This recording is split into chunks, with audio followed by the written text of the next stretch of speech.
joined by Jake Koch. Go ahead with your questions.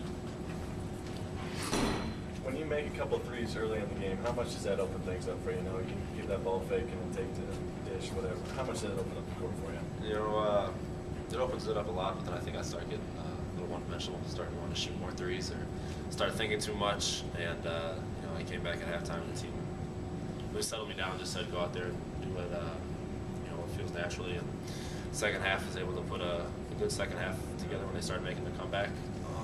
Big shots by a lot of people. Jake, free throw shooting, I mean, is it just a matter of being this comfortable at home? I mean, you were 23 at 24 in the second half the other night, now you're 18 at 22 today. Are you really a 90% shooting free throw team, or is it just... Yeah, I mean, just being comfortable with the arena. We go on away games for a shoot around or practice the day before. We always make sure we get up some free throws at both ends. It's all about confidence. Yeah, I think you're going to make it. Looks like that confidence is carrying over defensively, especially this week. Two pretty good offenses to the 6-0 wins. Yeah, they have a very good offense with Kalen Williams. He's hard to contain. You got to do a lot of different things to keep him from being a real factor in the game. They got a lot of playmakers, three-point shooters, big men, and you know, tonight we were able to do a good all-around job for the most part.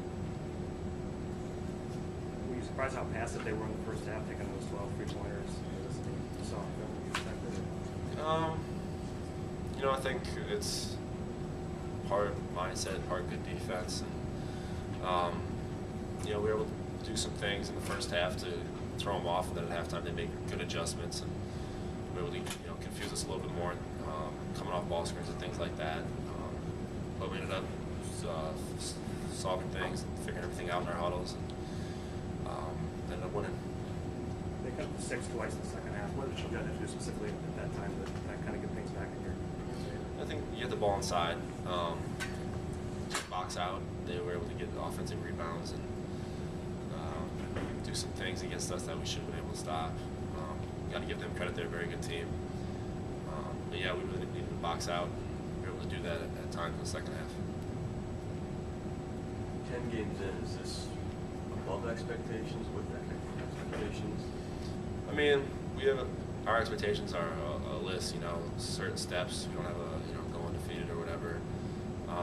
Just as long as we're improving every day, you know, getting our teammates better. Of course, it's always nice to see the win in the column instead of the loss, but I think everyone's very happy with how the season's going so far. Johnny been struggling a little bit with the shot, and I saw you got a couple threes late. One of them was a pass from you, putting 15. There was like a real emotional for both of you kind of look at each other. Was that just him finally getting off and you guys acknowledging that, or what was going on? You know, he's a shooter, so he knows you're not going to make everything, and you're going to have times when you struggle a little bit, but I'm going to keep giving the ball, just like everybody else on the team. I know everyone can make shots and step up when they need to, and tonight it was his turn.